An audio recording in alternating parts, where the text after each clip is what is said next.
저는 내년에 40되는 39살 직장인 김슬기라고 합니다.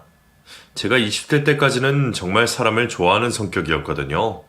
사람들이 저더러 강아지가 인간으로 태어나면 저일 거라고 했을 정도였습니다. 그런데 오늘 여러분들에게 해드릴 사건으로 인해서 사람에 대한 신뢰를 완전히 잃어버린 적이 있습니다. 한동안 그때의 트라우마로 저에게 다가오는 사람도 내치고 제가 관심 있는 사람에게도 선을 긋는 미련한 짓을 하고 살았어요. 지금은 많이 회복되어서 예전처럼 다시 밝고 명랑하고 사람을 좋아하는 성격으로 많이 돌아왔는데요. 오늘 많은 분들에게 저의 기막힌 사연을 들려드리고 훌훌 털어내보고자 해서 없는 글솜씨지만 이렇게 사연을 보내려고 합니다. 저는 고등학교 때부터 친한 친구가 한 명 있었어요. 같은 동네에 살고 학교도 같아서 등하교를 함께하며 서로의 속 이야기를 하는 좋은 친구였습니다. 슬기야, 넌 나중에 뭐 하고 싶어? 나는 그냥 대학 졸업하고 좋은 직장 구해서 평범한 회사원이 되고 싶은데. 채연이 너는 뭐 하고 싶어? 나도 비슷해. 나는 안정적인 직업이 갖고 싶거든. 그래서 공무원 하고 싶어? 오, 멋진데. 우리 둘 다 화이팅 하자. 슬기 너도 화이팅? 남들처럼 화려한 꿈은 아니었지만 저희는 서로의 꿈을 응원해 주었습니다. 그리고 대학에 가서는 고등학교 때보다는 자주는 아니지만 주기적으로 만나면서 서로의 일상을 공유했어요. 친구는 자신의 꿈이었던 구급 공무원이 되었습니다. 저도 대학을 졸업한 후에 유명한 대기업에 입사를 했고요. 사회생활을 시작한 후로 저희의 관심사는 이성이었습니다. 슬기야, 나 좋아하는 사람 생겼어. 오, 정말? 어떤 사람인데? 아직 나 혼자 짝사랑 중이라서.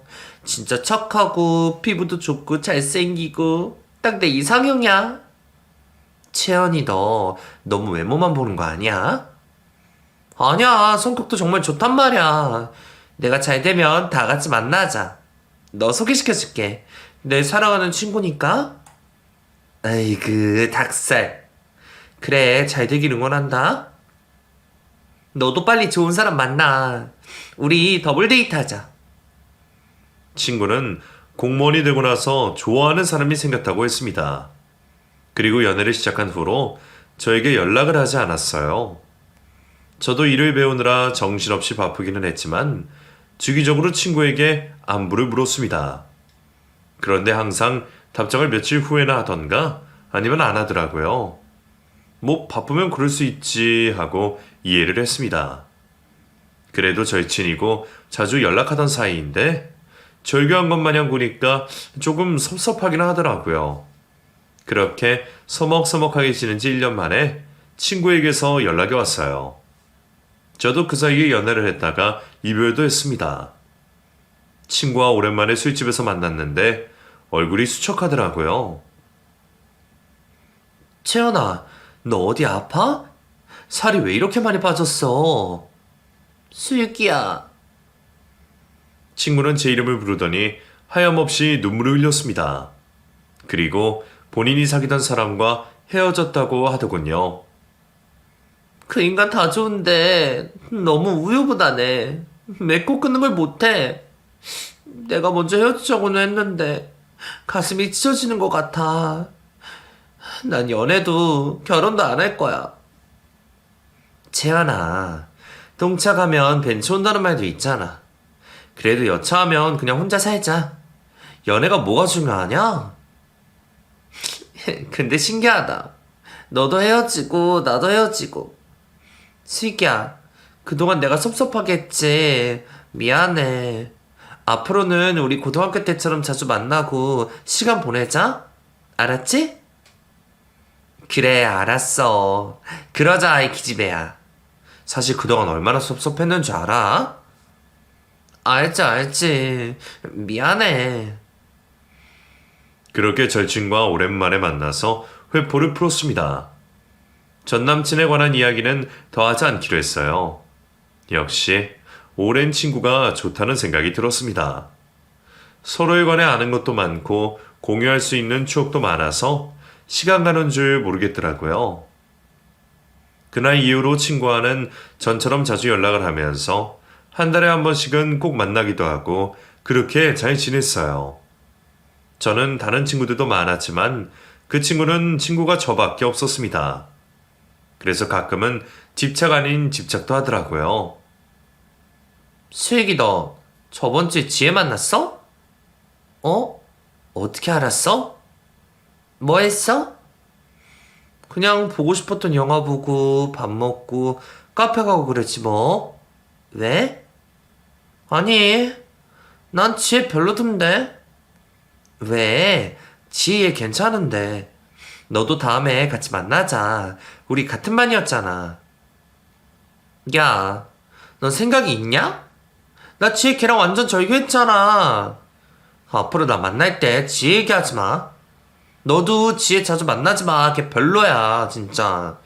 너 나랑 더 친해? 지혜랑 더 친해? 무슨 그런 말에 대답 못하는 거야? 실망이다. 아니야, 당연히 채연이 네가 내 베스트 프렌드지. 집착도 집착인데 채연이와 만나면 거의 제가 돈을 썼습니다. 그 친구보다 제가 연봉이 2배 이상 많았거든요. 공무원 월급 반하고 그 친구의 집안 사정도 좋지 않은 걸 알고 있었기 때문에 자연스럽게 밥값이며 술값이며 커피값까지 다 제가 내게 되었습니다. 지금 생각해보니 제가 가스라이팅을 당한 것 같기도 하네요. 채연이와 만나고 나면 즐겁기는 했지만 한편으로는 찝찝한 느낌도 없지 않아 있었어요. 저도 사람인지라 가끔은 너무 얘는 돈을 안 쓴 게 아닌가, 왜 나만 이렇게 써야 하지? 하는 섭섭한 생각이 들기도 했습니다. 나중에는 제가 돈을 내는 걸 당연하게 여기더라고요. 슬기야, 나 먼저 나가 있을게. 잘 먹었어? 어? 그래. 당시를 돌이켜보면 저도 참 호구짓을 했네요. 아무리 친구라도 서로에 대한 배려를 일방적으로 저만 하고 있었으니까요. 그렇게 시간이 흘렀고 어느 날 친구가 저에게 소개팅을 해주겠다고 말했습니다. 슬기야, 너 남자 하나 만나볼래? 내가 아는 7급 공무원인데 사람 진짜 괜찮아. 너희 엄마 아빠 너 결혼하라고 야단이시라며. 소개팅? 나 그런 건 오글거려서 못하는데. 야, 한 번만 만나봐. 나도 썸 타는 사람 있는 거 알지? 우리 이번에는 진짜로 더블 데이트 하자. 그래? 그럼 한번 만나나 볼까? 그런데 말만 하고 언제 만날지 약속을 정하지 않더라고요. 그래서 그냥 소개팅은 파토가 났나 보다 했습니다. 그리고 친구와 만나서 자주 가던 맥주집에서 맥주를 마시고 있었어요. 이런저런 이야기를 나누는데 웬 멀끔하게 생긴 남자가 저희 테이블로 다가와서 채연이에게 말을 걸었습니다. 채연아! 그 사람을 보고 채연이 잠시 표정이 굳는 게 느껴졌어요. 그리고 표정을 바꾸더니 환하게 웃으며 말했습니다. 웬일이야? 아, 맞다. 여기 내 친구 슬기. 슬기야. 내가 지난번에 말했던 사람이야. 너 소개시켜준다고 했었잖아. 동현씨, 혼자 온 거야? 우리랑 합석해. 아니, 친구랑 둘이 왔는데 합석해도 돼? 당연하지. 슬기야, 괜찮지? 그래, 뭐. 그렇게 예상치도 못한 돌발 상황에서 저는 그 사람을 처음 소개받게 되었습니다. 채연이가 전에 일하던 구청에서 함께 일했던 선배라고 하더군요. 방긋방긋 웃으면서 부담스럽지 않게 이야기를 잘해서 첫인상이 좋았습니다. 술이 한 잔, 두 잔 넘어가니까 그 사람도 저에게 호감을 보이더라고요. 슬기씨, 진짜 제 스타일이에요. 전화번호 교환해도 돼요? 그 말에 제가 당황하자 친구 채연이가 오히려 나서서 제 전화번호를 주었습니다. 당연히 됐지. 그치, 슬기야? 얘가 원래 안 그런데 남자 앞에서 소심해지네. 선배, 내가 가르쳐 줄게요. 준환 씨도 저한테 전화번호 주실 수 있죠? 그 사람의 대학 동기라는 사람에게 친구 채연이는 꼬리를 쳤습니다. 채연이가 주구장창 말하던 더블 데이트를 하는 느낌이었어요. 화기애애한 시간을 보내고 그 사람이 저를 데려다 주기로 했습니다. 나는 슬기 씨 데려다 줄게. 준환이 너는 채연이 잘 데려다 줘라. 채연아, 다음에 보자. 아우, 선배. 슬기 정말 마음에 드나 보네. 알았어요. 잘해보세요. 슬기야, 조심히 가. 그래, 채연이 너도 조심히 가. 그 술집에서 저희 집이 멀지 않아서 술도 깰 겸 같이 걸어갔어요. 그러면서 많은 대화를 나눴습니다. 술기 의문 때문이었는지 사람이 진솔한 것 같고 배려심도 넘쳐서 저는 홀딱 반해버렸네요. 그리고 그날 이후로 자주 연락을 주고받다가 처음 술집에서 우연히 만나지 한 달이 지났을 무렵부터 저의 고백으로 저희 둘은 연인 사이로 발전했습니다. 한 달 동안 사귀는 사람처럼 연락을 주고받았지만 먼저 고백을 하지 않아서 답답한 마음에 제가 먼저 말한 것이었어요. 동현씨, 왜 고백 안 해? 고백? 무슨 고백? 그럼 내가 먼저 말할게. 동현씨, 우리 사귀자. 슬기야, 고마워. 뭐야, 그 반응은? 너무 감동받아서 그렇지. 그래, 우리 사귀자.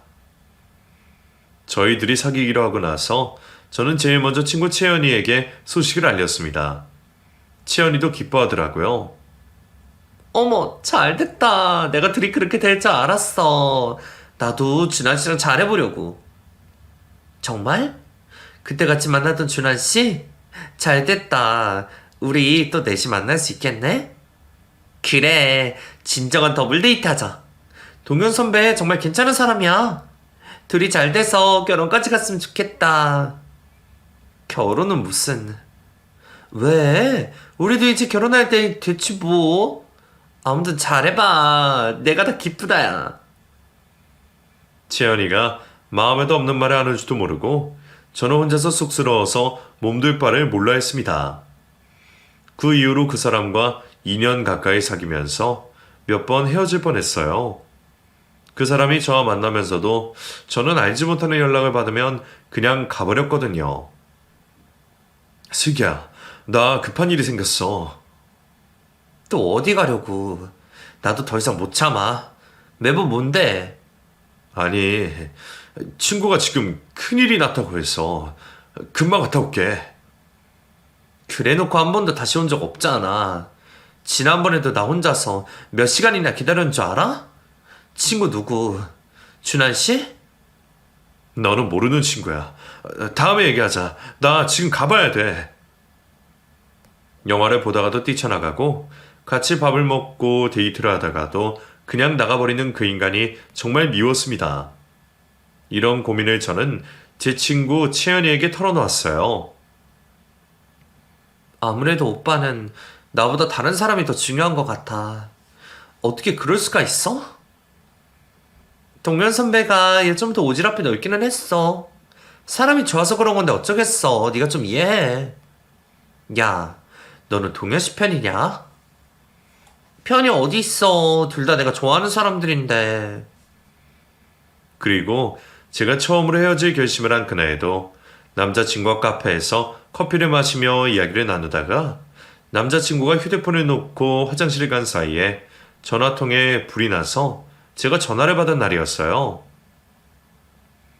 여보세요? 동현 씨 지금 화장실 갔는데요. 동현이 여자친구예요? 웬 여자가 그렇게 묻더라고요. 네, 맞는데요. 누구세요? 나 동현이 전 여자친구인데 동현이 오면 저한테 바로 전화라고 해주세요. 네? 전 여친이요? 우리 뭐 이상한 사이는 아니니까 오해하지 말고요. 꼭 바로 전화라고 해요. 그러고 전화를 끊는데 어처구니가 없어서 헛웃음이 나오더라고요. 그리고 화장실에서 돌아온 남자친구가 제가 본인 핸드폰을 들고 있으니까 낚아채며 말했습니다. 뭐야, 왜 내 전화를 들고 있어? 동현 씨 전 여자친구가 급한 일이 있다고 바로 연락해달라더라? 뭐라고? 너 내 전화 그냥 받은 거야? 정말. 그러더니 정말 시킨 대로 바로 전 여자친구인지 멋있갱이인지에게 바로 전화를 걸더라고요. 그 모습을 보고 모든 신뢰가 무너져 내리는 것 같았습니다. 그때가 만난 지 1년이 넘어갈 때였거든요. 통화를 마치고 돌아온 남자친구는 아니나 다를까 가봐야겠다고 했습니다. 슬기야, 나 친구한테 일이 생겨서 가볼게. 무슨 일? 전 여친이지 그게 친구니? 너가 생각하는 그런 사이 아니야. 예전에 잠깐 사귀기는 했지만 정말 친구야. 그래, 가라 가. 그리고 앞으로 나한테 연락하지 마. 헤어져. 저는 홧김에 그렇게 말하고 먼저 자리를 박차고 나갔습니다. 그런데 저를 따라오지 않고 저를 지나쳐서 본인 차를 끌고 전 여친을 만나러 가버리더라고요. 그 모습을 보는데 정말 제 마음이 갈기갈기 찢어지는 기분이었습니다. 그동안 저를 만나면서 급한 일이 있다고 갈 때마다 전 여친들과의 일 때문에 갔던 거라고 생각하니 배신감에 치가 떨릴 정도였어요. 그날 밤에 남자친구에게 미친 듯이 전화가 왔지만 받지 않았습니다. 메시지를 보낸 걸 봤는데 자기는 결백하다고 주장하고 있더라고요. 그러나 저러나 정이 다 떨어져서 꼴도 보기 싫었습니다. 그렇게 일주일이 지나고 나서 친구 채연이가 만나자고 한 자리에 나갔더니 남자친구가 있었어요. 뭐야, 채연이는? 채연이가 너 만나려면 가보라고 해서. 그리고 그 사람은 제 앞에서 무릎을 꿇고 빌었습니다. 정말 미안해, 슬기야. 내가 너 마음을 헤아리지 못했어. 전 여친들이랑 친구처럼 지낸다고는 하지만 너한테는 신경 쓰이는 일일 텐데 이제 다시는 연락 안 할게. 나 너한테만 집중할게. 한 번만 용서해줘. 슬기야. 뭐 하는 거야? 사람들이 다 보잖아. 일어나. 용서해주면 일어날게, 슬기야. 알았어. 알았으니까 일어나. 사람들 시선이 다 저에게 쏠려 있어서 상황을 모면하기 위해 제가 그렇게 말했습니다. 그랬더니 신나서 일어나더니 저를 끌어안더라고요. 제 화가 다 풀린 건 아니었지만 그래도 많이 반성을 했나 보다 생각했어요. 그리고 사실 더 큰 문제가 있었습니다. 그날 다시 만나기로 결심하고 술에 취해서 저는 정신을 잃어버렸습니다. 그리고 한 달 후에 제가 임신을 한 걸 알게 되었어요. 설마 아니겠지 하면서 산부인과에 갔더니 임신 5주 차라고 했습니다. 병원에서 나와서 그 사람에게 전화를 걸어서 사실을 털어놨더니 정말 기뻐하더라고요. 슬기야, 정말이야? 나 아빠 되는 거야? 슬기야, 고마워. 우리 결혼하자. 그날 전화로 청혼을 받았습니다. 아이도 임신했겠다 진퇴양난의 상황이었어요. 그래서 배가 부르기 전에 급하게 결혼을 하게 되었습니다. 제 결혼식장에 온 친구 채연이는 남자친구와 함께 와서 저희를 축하해 주셨습니다. 둘이 정말 결혼을 하네? 축하해. 여기는 내 남친. 전에 만나던 사람과 다른 사람이어서 저는 내심 놀라는 마음이었지만 티를 내지 않고 인사를 나눴어요. 그리고 둘이 있을 때 물어봤습니다. 저 사람은 누구야? 준환 씨랑 언제 헤어졌어? 헤어진 지 꽤 됐어. 그나저나 너 임신했다며? 정말 대단하다. 그걸 어떻게 알았어? 네가 나한테 말해... 아, 맞다. 동현 씨가 말했구나. 동현 씨가? 너한테? 지난번에 고민이라고 나한테 털어놨었어. 야, 아무튼 결혼하다니. 너한테 좋은 옷 한 벌 해야 하는 거 알지? 기다릴게. 축하해. 저와 남편은 속도 위반을 한 걸 일단 지인들에게는 숨기기로 했었거든요. 그런데 채연이에게 고민이랍시고 털어놨다고 하니 머릿속이 혼란스러웠습니다. 하지만 결혼식 날이었고 정신이 없어서 그것에 관한 찝찝함은 금방 잊어버렸어요. 저희는 정말 번갯불에 콩 구워 먹듯이 빠르게 결혼을 했습니다. 배가 불러서 티가 나기 전에 하고 싶었거든요. 그때가 임신 3개월 차였어요.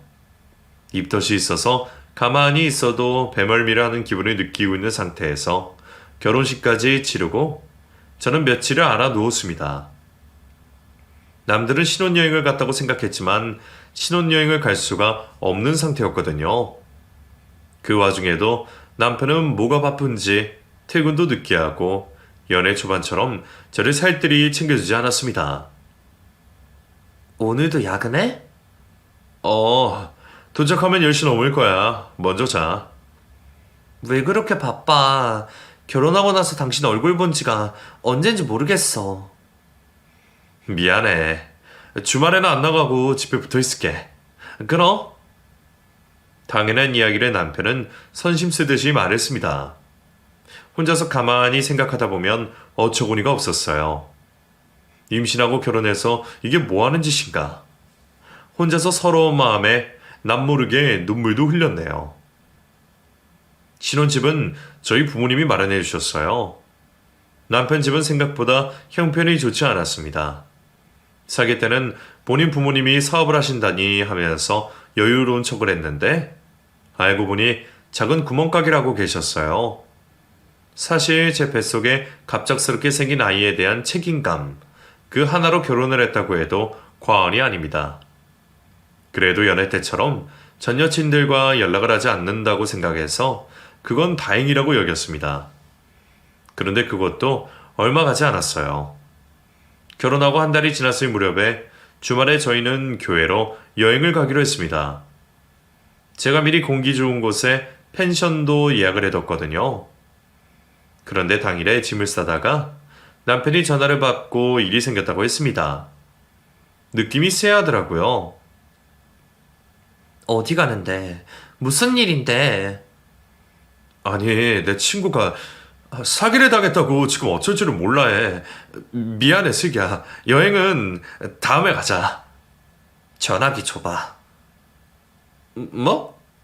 전화기는 왜? 나 급해. 빨리 가야 돼. 줘봐.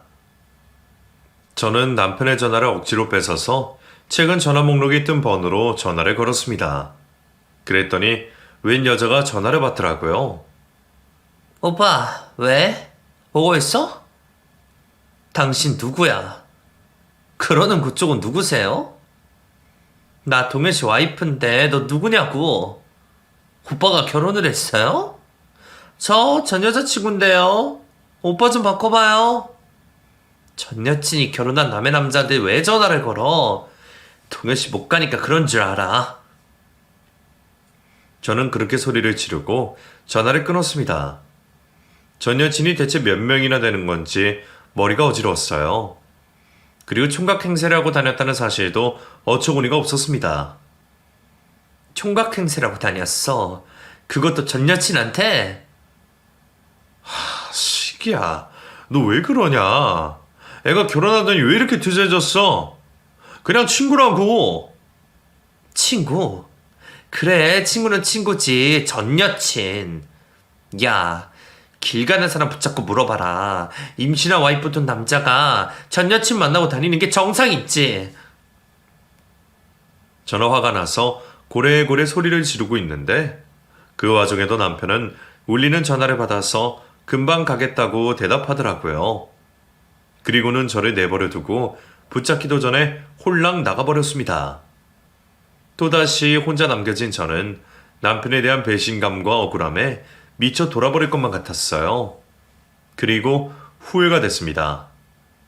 아무리 제 앞에서 무릎 꿇고 울며 불며 빌어도 받아주지 말았어야 했는데 내가 왜 그때 받아줘서 이런 꼴을 당하고 살아야 하나 싶어서 울고불고 난리를 쳤어요.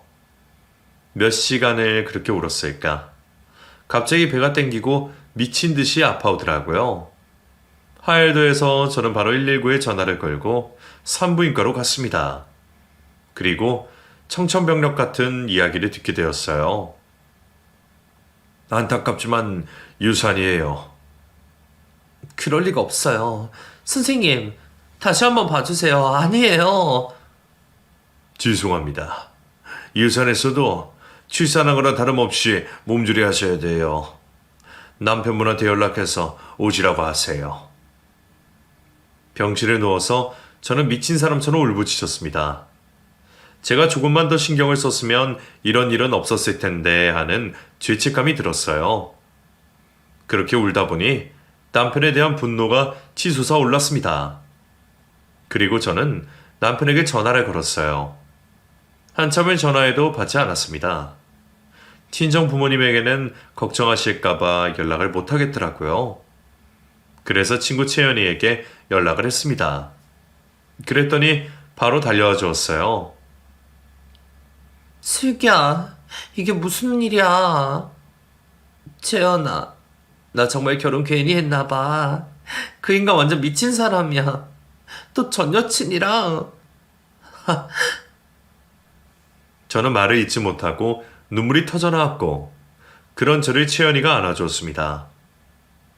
네 잘못 아니야, 슬기야. 그 아이는 너랑 인연이 없던 거라고 생각해. 그리고 동현 선배한테는 내가 잘 이야기해 볼게. 뭘? 슬기 너한테 앞으로 잘하라고. 내가 소개해줬는데 너한테 면목이 없다. 진짜 미친 거 아니야? 너무하네. 채연이가 오히려 미안해하면서 화를 내니까 제가 괜히 더 미안해지더라고요. 아무리 그래도 채연이가 소개해줘서 만난 사람에 대해 욕을 하면 채연이한테도 부담이 될 거라는 생각이 들었습니다. 그래서 그 이후로 남편에 대한 이야기를 하지 않기로 마음먹었어요. 연락이 되지 않는 남편 대신 채연이가 제 곁에서 위로도 해주고 힘이 되어 주었습니다. 퇴원까지 도와주고 나서 집에 돌아가더라고요. 채연이에게 미안하기는 했지만 저는 남편에게 오만정이 다 떨어졌고 그 인간과 미래를 함께할 수 없다는 판단이 있었어요. 그래서 이혼을 해야겠다고 결심했습니다. 그날 마침 제가 쓰는 노트북이 고장이 나서 남편이 혼자 쓰던 컴퓨터를 켜고 이혼 방법에 대한 걸 알아보려고 했어요. 그런데 컴퓨터를 켰더니 바로 카카오톡에 로그인이 되더라고요. 그리고 그 안에서 저는 못 볼 걸 보고야 말았습니다. 카톡에 대여섯 명의 여자들과 주고받은 메시지들이 가득했어요. 그리고 그 중에는 특별히 하트 모양으로 이름을 해둔 사람과 주고받은 메시지가 많았습니다. 호기심에 열어봤는데 카톡 프로필 사진이 익숙하더라고요. 그때부터 심장이 밖으로 튀어나올 것처럼 빠르게 뛰는 걸 느꼈습니다. 속으로 아니겠지 하는 마음으로 클릭을 해봤더니 제 절친 채연이었어요. 그걸 보자마자 온몸에 힘이 풀리고 식은땀이 흐르더니 머리가 어지러워서 저는 잠시 바닥에 누워 있어야 했습니다. 설마 채연이가 설마 아닐 거야. 아닐 거야. 저는 혼잣말을 되뇌이며 겨우 힘을 내서 다시 컴퓨터 앞에 앉았어요. 그리고 메시지를 읽어보니 내용이 가관이 아니더라고요. 서로 사랑을 한다느니 제가 임신을 안 했으면 둘이서 해외여행을 갔을 거라느니 별 이야기를 다 하고 있었더라고요. 믿었던 친구 채연이는 제 흉을 보기도 했습니다. 슬기 걔가 좀 까칠해. 지만 알고. 아휴, 나도 이럴 줄 알았으면 그때 동현 씨를 했지 말고 쭉 만나는 건데. 그래도 동현 씨가 결혼하고 나니까 더 스릴 넘치고 재밌다. 그리고 둘이서 호텔에서 찍은 사진도 있더라고요. 저는 모든 카톡 내용을 미친 듯이 캡처해서 제 메일로 저장했어요. 다른 여자들과 주고받은 메시지도 가관이었습니다. 하지만 저에게 가장 충격적인 건 친구 채연이와 남편의 관계였어요. 저와 만나기 직전까지 두 사람은 연인 관계였던 겁니다. 채연이는 홧김에 저에게 전 남친을 소개해 준 것이고요. 아무것도 모르고 바보 천치처럼 당한 제 자신이 너무 안심해서 미쳐버릴 것 같았어요. 둘 다 공무원이라는 인간들이 어떻게 한 사람의 인생을 이렇게 나락으로 떨어뜨릴 수 있는 건지 정말 이가 갈렸습니다. 그리고 남편에게 전화를 걸었지만 받지 않더라고요. 이 상황을 어떻게 받아들여야 하는지 치연에게 전화를 걸어서 따져야 할지 말지 두통으로 머리가 터질 것 같던 그때 모르는 전화번호로 저에게 전화가 왔어요. 전화를 받았더니 구급대원이라고 했습니다. 혹시 이동현 씨랑 아는 분이세요? 네, 와이프인데 무슨 일이시죠? 아, 그러시구나. 지금 이동현 씨가 낙상사고를 당해서 병원으로 이동 중입니다. 상태가 심각해요. 의식이 없으세요. 땡땡병원 응급실로 가고 있습니다. 뭐라고요?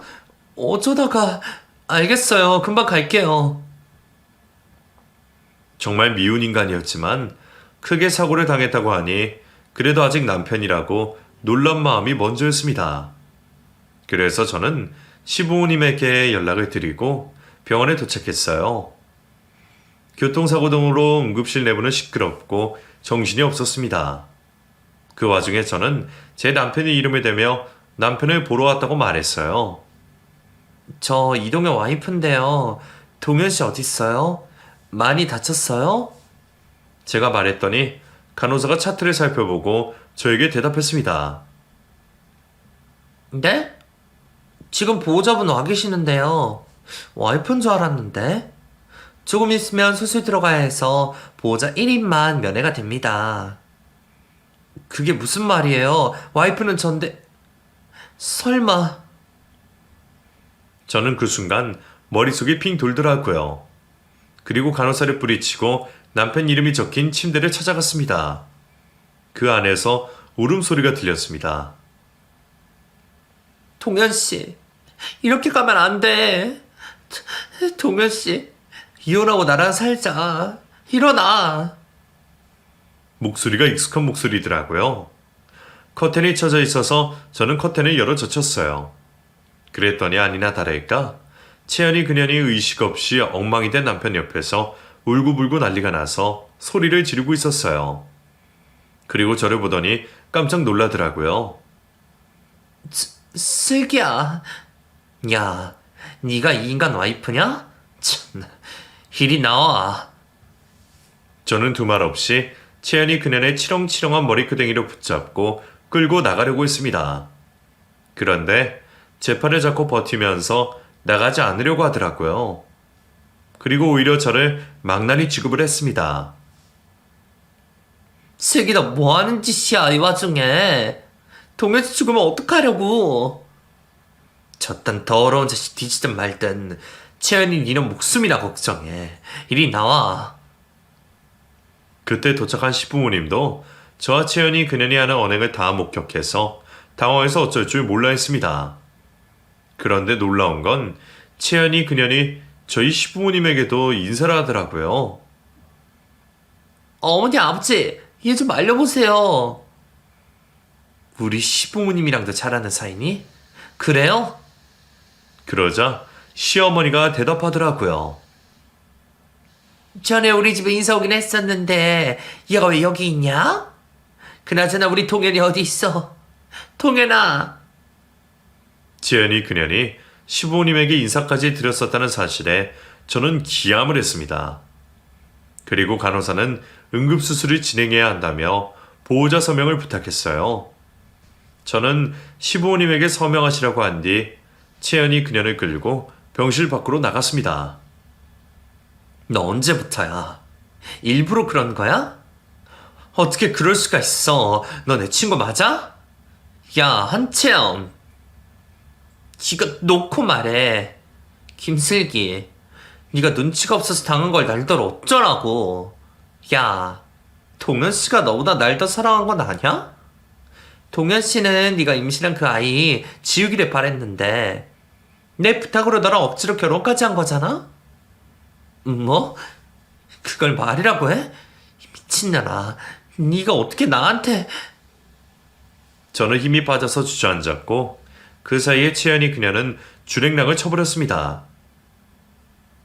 이왕 이렇게 된 거 어쩌겠냐? 너 애 유산까지 했잖아. 그냥 이혼을 하든가. 지금 동현 씨 생사가 왔다 갔다 하는 마당에 뭐가 그리 중요하냐? 징그럽다, 징그러워.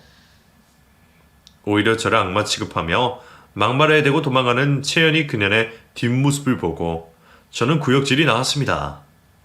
그리고 저는 그 다음날 연차를 쓰고 이혼 전문 변호사를 찾아갔어요.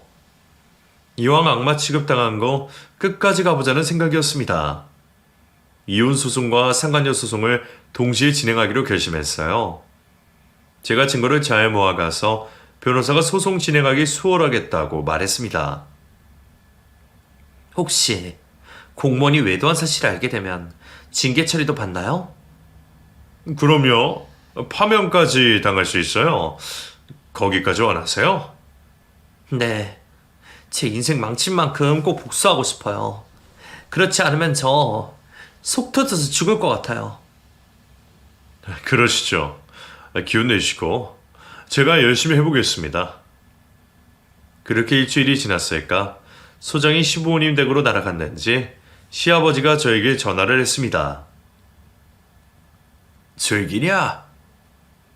네, 아버님. 무슨 일이세요?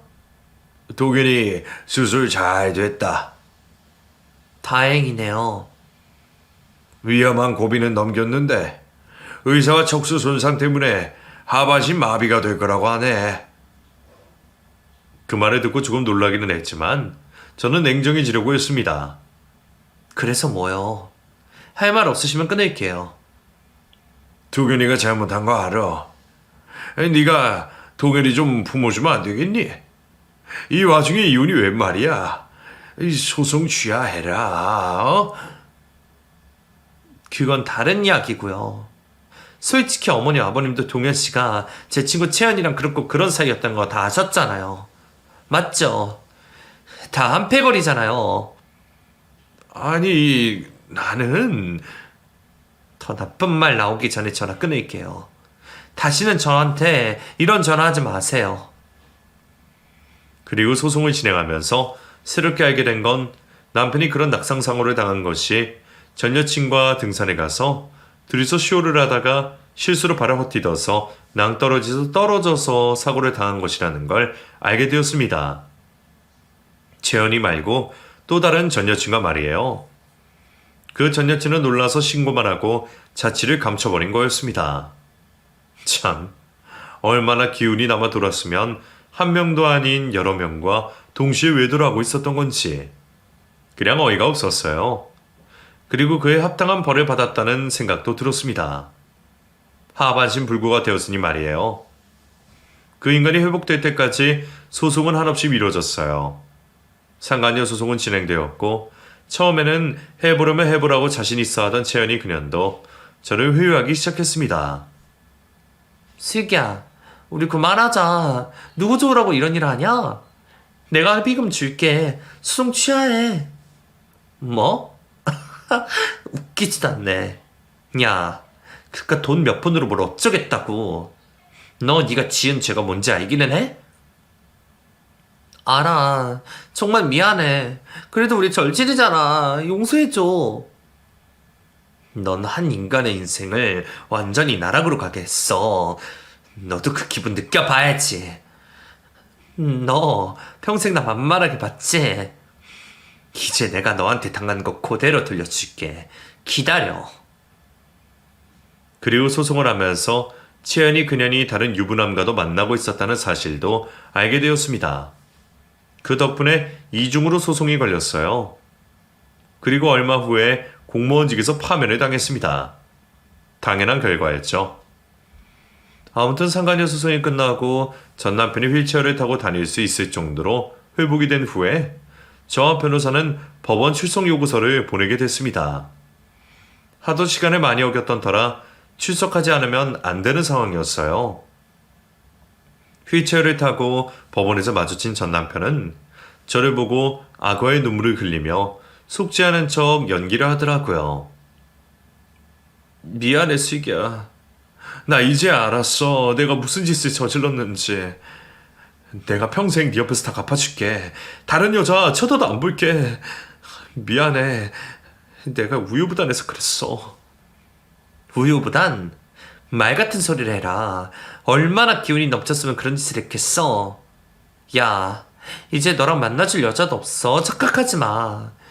네 사정은 딱하지만 인과응보라고 난 생각한다. 소송이나 잘 맞지 생각해. 더러운 자식아. 그렇게 저는 끝까지 이혼 소송을 진행했고 결국에는 위자료를 받고 이혼하게 되었습니다. 위자료는 모두 어려운 한부모 가정에 기부를 했어요. 그리고 저는 남편과 살던 집을 빼서 다른 곳으로 이사를 했습니다. 전 남편은 부모님과 함께 산다고 하더라고요. 그리고 구멍가게라는 줄 알았는데 알고 보니 시부모님은 제 생각보다 형편이 좋았어요. 신혼집을 해주기 싫어서 거짓말을 친 거라는 사실을 알고 나서 정말 치가 떨렸습니다. 믿었던 남편, 절친, 시부모까지 모두 저에게 사기를 쳤으니 제가 사람에 대한 신뢰를 다 잃을 수밖에 없었죠. 모든 소송을 끝낸 후에 저는 회사 이직까지 했습니다. 저와 관계된 모든 사건을 아는 사람들이 없는 곳에서 새로 시작하고 싶었거든요. 다행히 전 직장만큼 좋은 대기업으로 이직을 성공했어요. 그리고 저는 일에만 몰두하며 지냈습니다. 저에게 있던 끔찍한 일들이 있는 방법이 그것밖에 없었거든요.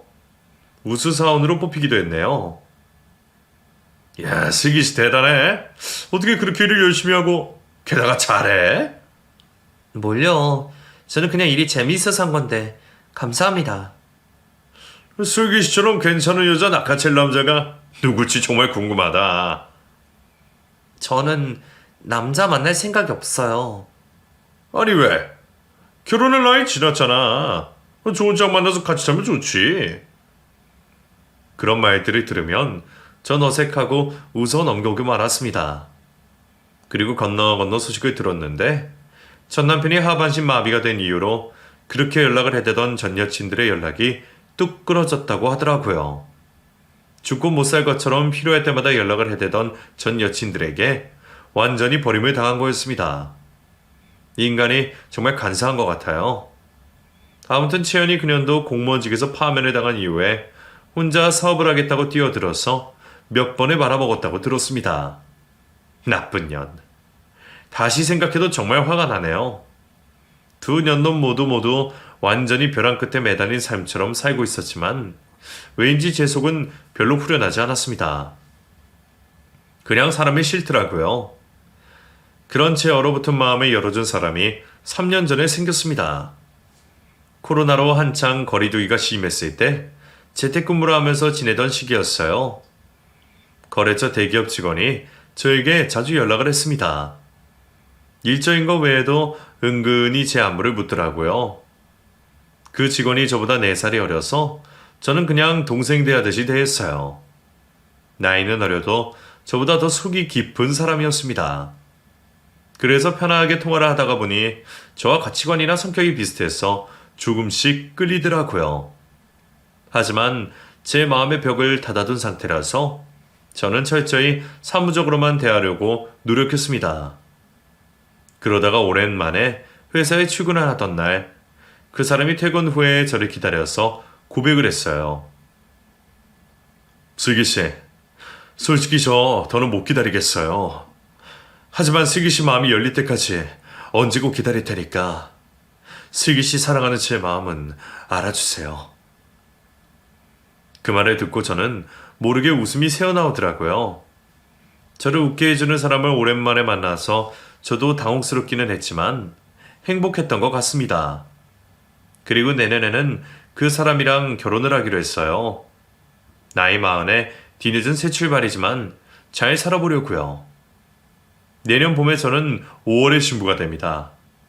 추운 겨울이 지나고 봄이 오듯이 저에게 많은 일이 있었지만 이제는 행복할 날만 생각하면서 지내려고 합니다.